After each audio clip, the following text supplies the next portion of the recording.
नाशिक शहरात बदलत्या हवामानानुसार वेगवेगळ्या आजारांमध्ये वाढ झाल्याचं पाहायला मिळतंय। यामध्ये डेंग्यू, मलेरियासह स्वाईन फ्लूच्या रुग्णसंख्येत लक्षणीय वाढ दिसून येते। डेंग्यू मलेरियाच्या साथीमध्ये नाशिकच्या नाशिक रोड, आनंदनगर, जगताप मळा या भागांमध्ये डेंग्यूच्या रुग्णांमध्ये वाढ झाली आहे। जसजसे डेंग्यूचे रुग्ण मिळून येत आहेत तसतसे नगरपालिकेचे अधिकारी कर्मचारी अलर्ट मोडवर आलेत। ते तात्काळ नागरिकांच्या घरोघरी जाऊन फवारणी तसेच खबरदारी घेण्याच्या सूचना करत आहेत। अचानक तीव्र ताप येणे, डोकेदुखी, अंगदुखी, सांधेदुखी, थंडी वाजणे, उलटी होणे, त्वचा लालसर होणे अशा प्रकारची डेंग्यू, चिकनगुनिया तापाची लक्षणं असल्यास तात्काळ डॉक्टरांशी संपर्क साधा। कारण मलेरिया, चिकनगुनिया आणि डेंग्यू हे डासांमार्फत फैलावणारे आजार आहेत। डेंग्यू, चिकनगुनिया या तापाचा प्रसार एडिस इजिप्टाई या जातीच्या डासांमार्फत होतो।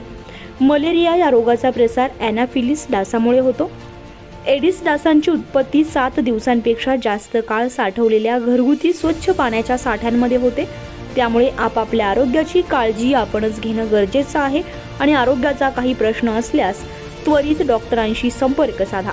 तसेच आपल्या घरी रुग्ण आढळल्यास नगरपालिकेच्या कर्मचाऱ्यांना फवारणीसाठी किंवा आपल्या घरातील पाणी साठ्यांची तपासणी करण्यासाठी सहकार्य करा असं आवाहन महानगरपालिकेच्या कर्मचाऱ्यांनी केले। गृहशोभा सोसायटीमध्ये आम्हाला जसं कळलं की इथे संशयित डेंग्यू पेशंट आहे, आमच्या मलेरिया विभागाच्या फील्डच्या टीमच्या वतीने कारवाई करण्यासाठी आम्ही इथे आलो। इथे तपासणी केली असता पक्ष्यांना पिण्यासाठी जे पाणी ठेवलेलं असतं त्याच्यामध्ये आम्हाला डासांच्या अंड्या आणि आळ्या ह्या आढळून आल्या। तसेच आमच्या टीमला गच्चीवर पावसाचं पाणी काही ठिकाणी साचलेलं आढळलं। त्याच्यामध्ये विशेष करून एक बादली होती जुनी भंगाराची, त्याच्यानंतर एक झाडे लावण्याची कुंडी होती जी भंगाराचीच होती, आणि दुसरं म्हणजे एक डब्बा होता।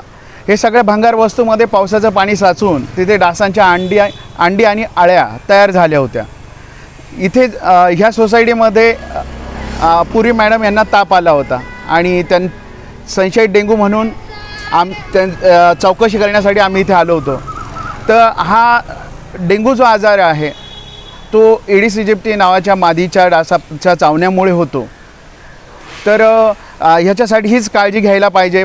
पब्लिकनी, नागरिकांनी पण आम्हाला सहकार्य केलं पाहिजे। त्यांच्या घरामध्ये जो फ्रीज आहे त्याच्या मागे पॅन असतो पांढऱ्या आणि काळ्या रंगाचा, त्याच्यामध्ये पाणी साचत असतं, ते वेळोवेळी आठवड्यातून एकदा तरी स्वच्छ साफ केलं पाहिजे।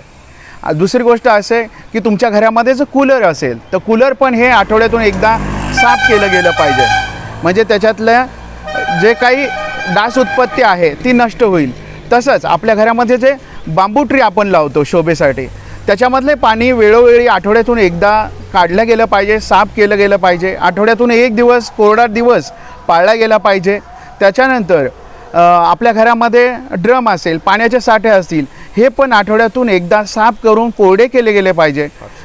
त्याच्यानंतर जसं मी सांगितलं, जे आपण गच्चीवर म्हणा किंवा आपल्या गॅलरीमध्ये पक्ष्यांसाठी पाणी ठेवतो ते पण आपण वेळोवेळी साफ केलं पाहिजे। आठवड्यातून एकदा ते कोरडं करून व्यवस्थित साफ केलं पाहिजे।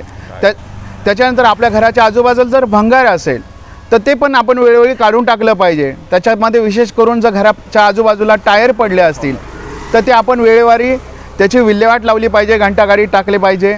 आजूबाजूला भंगार साचू देऊ नका। पावसाचं पाणी, जे स्वच्छ पाणी आपल्या घराच्या आजूबाजूला साचत असेल तर त्याचा निचरा करा, स्वच्छ पाणी साचू देऊ नका। आणि हा जो डास आहे हा स्वच्छ पाण्यात तयार होतो, म्हणून नागरिकांनी आपल्या घरामध्ये फ्रीज, कूलर रोखण्यासाठी आपल्याला सगळ्यांना एकत्रितपणे। तसेच डेंग्यू रुग्णांचा हॉटस्पॉट ठरलेल्या आनंदनगर भागातील रहिवाशांनी देखील आरोग्य अधिकाऱ्यांसमोर आपली कैफियत मांडली आहे। आनंदनगरमध्ये सध्या डेंग्यूची जास्त साथ चालू आहे, कारण जागजागी ड्रेनेज वगैरे म्हणजे पाणी वाहत आहे ड्रेनेजचं, आणि खड्डे वगैरे भरपूर भरलेले पाण्यामुळे, त्यामुळे डास तयार होऊन आनंदनगरमध्ये डेंग्यूचे भरपूर रुग्ण आढळलेले आहेत। जास्त संसर्गजन्य रोग नाही आहे, डास चावल्यानंतरच होतो। आणि नगरपालिकेचे कर्मचारी वेळोवेळी येत असतात, आम्ही त्यांना व्यवस्थित सहकार्य करतो, घरामध्ये पण एंट्री देतो, ते सर्व चेक वगैरे करून जातात। आणि मागच्या साईडला, आमच्या मागच्या साईडला तर ड्रेनेज वगैरे खूप फुटलेले आणि समोर पण प्लॉट रिकामा असल्यामुळे ना त्याच्यामध्ये खूप पाणी साचतं. औषध फवारणीवाले पण आमच्याकडे येतात. तुम्हाला माहिती देतात का? हो, माहिती देतात आम्हाला. आम्ही त्यांना व्यवस्थित सहकार्य करतो. पण शेजारी पाणी साचतं तिथं आणि ते आमच्या समोरचा जो प्लॉट आहे जवळजवळ आता 30-32 वर्षापासून तो असाच रिकामा पडलेला आहे. त्यामुळे त्यामध्ये खूप खड्डे साचलेले आणि पाऊस आल्यामुळे ते खड्डे पूर्ण भरतात आणि मग त्याच्यामध्ये डेंग्यूचे डास वगैरे तयार होऊन आम्हाला इथल्या सगळ्यांना खूप त्रास होतो. तरी नगरपालिकेचे कर्मचारी येऊन त्याची फवारणी वगैरे करतात. येतात.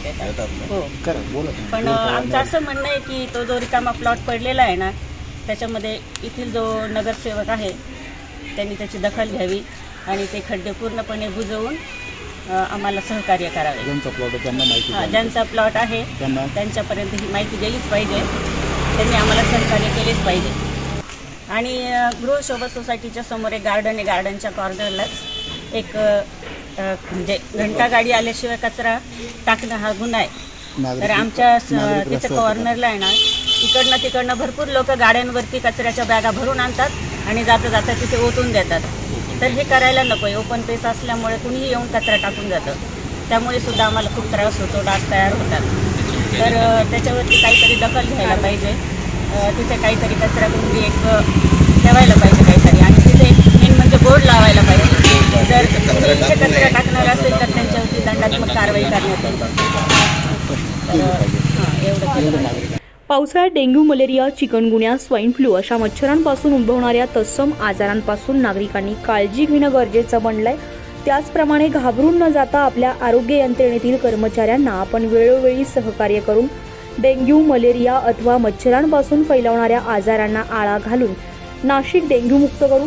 त्यासाठी आपण सर्वांनी स्वच्छ पाण्याचे साठे, हवाबंद झाकणे, फ्रीजचा ड्रिप पॅन, कूलर, चायनीज बांबू प्लांट, फुलझाडांच्या कुंड्यांतील पाण्याचा वेळोवेळी निचरा करणे, माठ, रांजण, सिमेंटच्या टाक्या रिकाम्या करून कोरड्या करून नंतरच पाणी भरावं.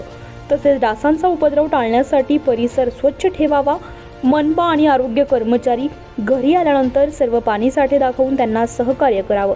तसेच ताप आल्यानंतर रुग्णाला ताबडतोब मनपा दवाखाना, शासकीय ग्रामीण रुग्णालयातील उपचार करून घ्यावेत. काही दोष आढळल्यास जंतूच्या प्रकारानुसार समूळ उपचार करून घ्यावेत आणि अशा प्रकारे काळजी घेतल्यास चिकनगुन्या, डेंग्यू आणि मलेरिया या आजारांवर निश्चित नियंत्रण करणं शक्य होईल. त्यामुळे काळजी घ्या आणि आरोग्य यंत्रणेला सहकार्य करा.